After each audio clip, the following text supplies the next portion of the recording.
മോളൂട്ടി കണ്ടു തുറക്കും മോളൂട്ടി.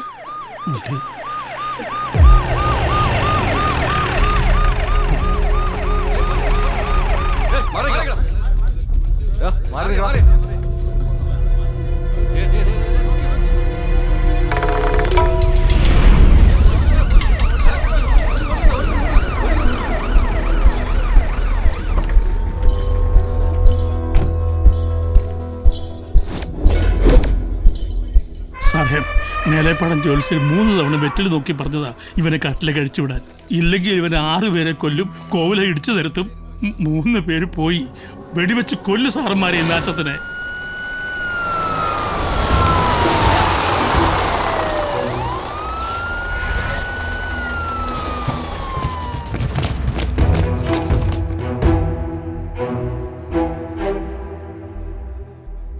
എന്തായാലും ഒരു സമ്മതപത്രം വേണം. മകള് ഹൈമവതി തമ്പുരാട്ടി പറയണത് ഇതിനെ വെടിവെച്ച് കൊല്ലാനാ. അച്ഛന്റെ കൊലയാളിയെ ഇനി കാണണ്ടാന്ന്. 3 പേരെ കൊന്ന സ്ഥിതിക്ക് ഇനിയൊന്നും നോക്കാനില്ല. എത്ര അക്രമകാരിയായാലും നിത്യഭക്ഷണം കൊടുക്കുന്ന കൈ തിരിച്ചറിയാത്ത ആനയെ തളയ്ക്കാൻ പ്രയാസം. അതെ, ഈ മൃഗത്തെ കൊല്ലാതിരിക്കാൻ കഴിയുകയാണെങ്കിൽ അങ്ങനെ ചെയ്യുന്നതാണ് നമ്മുടെ ധർമ്മം. പക്ഷേ ഇവിടിപ്പോ പുതിയ വന്യജീവി സംരക്ഷണ നിയമം അനുസരിച്ച് എത്ര പേരെ കൊന്നാലും നമുക്ക് ആ മൃഗത്തിനെ കൊല്ലാൻ അവകാശമില്ല. എന്നാൽ ഓവർ ഡോസിൽ മയക്കുമരുന്ന് വെച്ചാൽ ചിലപ്പോൾ മരണം സംഭവിച്ചേക്കാം.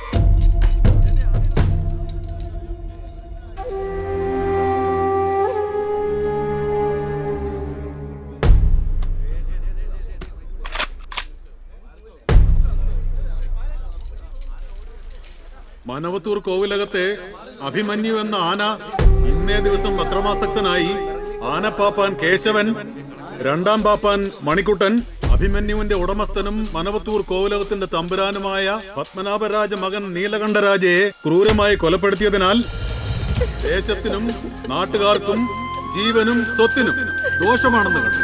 ഇന്ത്യൻ വൈൽഡ് ലൈഫ് ആക്ട് പ്രകാരം വീര്യം കൂടിയ മയക്കുമരുന്ന് നിറച്ച് വെടിവെച്ച് ശാന്തനാക്കാൻ തീരുമാനിച്ച വിവരം നാട്ടുകാരെ അറിയിക്കുന്നു.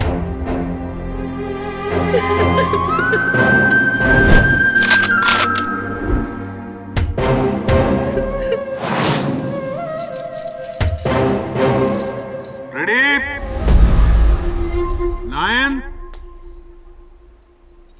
8, 7, 6, 5, 4, 3, 2.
കൊല്ലരുത്.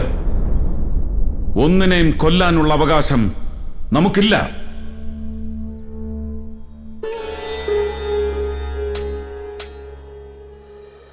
അമ്മേ,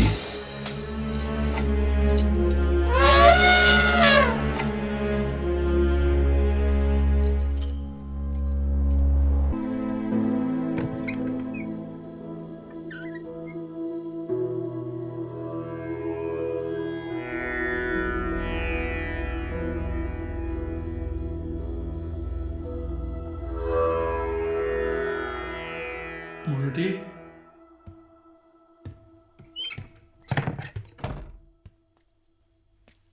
എന്താ താണുമാമേ ഈ രാത്രിയിൽ?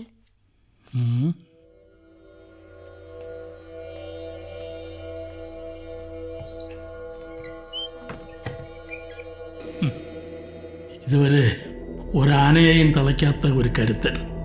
ഇരട്ടച്ചങ്ക കൊണ്ട് കൈപ്പത്തെ ഉയർത്തി സൂര്യനെ മറയ്ക്കും. ചെമ്പരുന്തിൻ്റെ നഖമാണത്രേ. ഭൂമിയുടെ കറക്കം ഇടതുകാലിൻ്റെ തള്ളവിരൽ കൊണ്ട് ചവിട്ട് നിർത്തും. പെണ്ണുങ്ങളെ ഇഷ്ടമല്ല. മന്ത്രവാദിയ, ശത്രുസംഹാരയായ പ്രത്യങ്കരയാത്രേ മൂർത്തി. അർദ്ധരാത്രി കുളത്തിലിറങ്ങി നിന്ന് ദേവിയുമായി തർക്കിക്കും. രുദ്രനാത്രേ രുദ്രൻ, രുദ്രസിംഹൻ. അദ്ദേഹം ഇനി ഇവിടുന്ന് പോവോ? പോവുക എന്ന് പറഞ്ഞു. എവിടേക്ക്?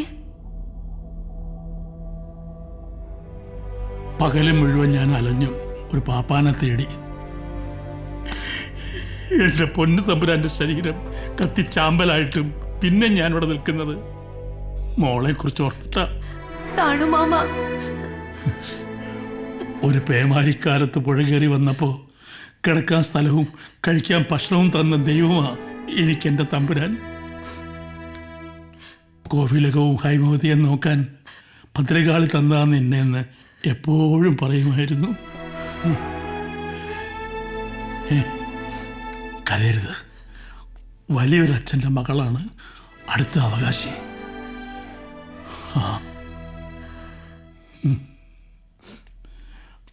അമ്മേ കാത്തോളേ.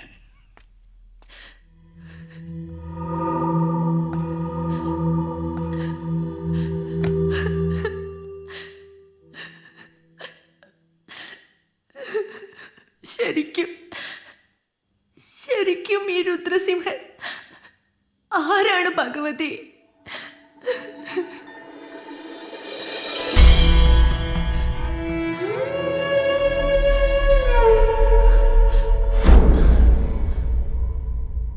അഭിമന്യുവിന് ഇനിയും മതപ്പാടുണ്ടാവും. ആന മതം പൊട്ടിയാൽ തളയ്ക്കാം. പക്ഷെ പെണ്ണുങ്ങൾ,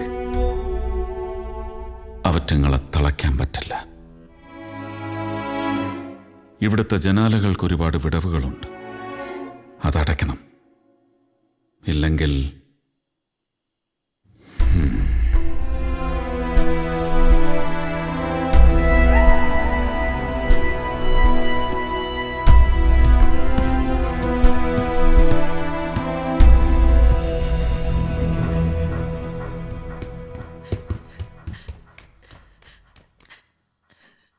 എന്നെയും ഈ കോവിലകത്തെ വിട്ടു പോവരുത്.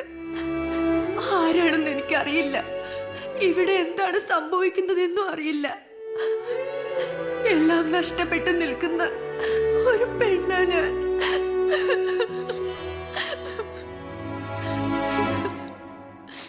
തമ്പുരാട്ടി എഴുന്നേൽക്കൂ. എന്നെ അങ്ങനെ വിളിക്കരുത്. ഞാൻ രുദ്രൻ, രുദ്രസിംഹൻ. രണ്ടിടത്തെ കീഴടങ്ങുവെന്ന് മനസ്സിൽ പറഞ്ഞുറപ്പിച്ചു പോയി. ഒന്ന് മരണം, രണ്ട് എൻ്റെ ഉപാസനാമൂർത്തി ഉഗ്രപ്രത്യങ്കരി. ദൈവവും മരണവും ചതിക്കില്ല. നിങ്ങളാരും ക്ഷണിച്ചിട്ടല്ല ഞാൻ വന്നത്. വരേണ്ടിടത്ത് വരേണ്ട സമയത്ത് വന്നു. നിയോഗം മാത്രം. പോകരുതെന്ന് പറയാൻ ആർക്കും അവകാശമില്ല.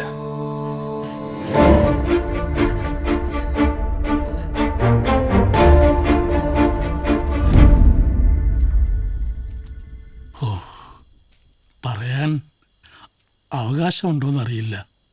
അവിവേകമാണെങ്കിൽ പൊറുക്കണം. ഈ ഒരു സാഹചര്യത്തിൽ ഞങ്ങളെ ഇട്ടേച്ച് പോകരുത്. തമ്പുരാട്ടിക്കുട്ടിയുടെ വേളി കഴിയുന്നവരെയെങ്കിലും ഞങ്ങൾക്കൊരു തണലായി ഇവിടെ ഉണ്ടാവണം. വേളി? ഈ തമ്പുരാട്ടിക്ക് ദാമ്പത്യ യോഗമില്ല. മാറിടം ചുരത്തില്ല. കന്യകത്വത്തിൽ പോർലേൽക്കില്ല. മുജ്ജന്മ പാപമെന്ന് പറഞ്ഞ ചില ജ്യോതിഷ വിഡ്ഢികൾ തലയൂരും. പിന്നെ തമ്പുരാട്ടിയെ ആത്മാവിനോളം സ്നേഹിക്കുന്ന ഒരാൾ വരും. തമ്പുരാട്ടിയെ പ്രണയം കൊണ്ട് നിറയ്ക്കും. തമ്പുരാട്ടി അയാളെ നെഞ്ചോട് ചേർത്ത് വയ്ക്കും. അയാൾ കൊടുത്തു പോകുന്ന സ്വപ്നങ്ങളുടെ ഭാണ്ഡക്കെട്ടുമായി തമ്പുരാട്ടി ശിഷ്ടകാലം ജീവിക്കും.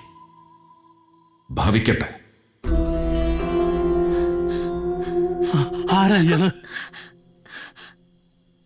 അറിയില്ല. പക്ഷെ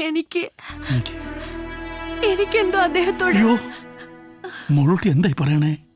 സമ്പത്തും സൗന്ദര്യമുള്ള പെൺകുട്ടികളുടെ മനസ്സ് തളയ്ക്കുന്ന ചില ഗൂഢമന്ത്രങ്ങളുണ്ട്.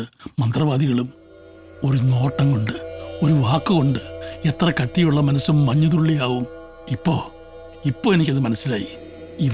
ഈ രുദ്രൻ മന്ത്രവാദിയാ, നല്ല നാടൻ എനം. മതി. ഏ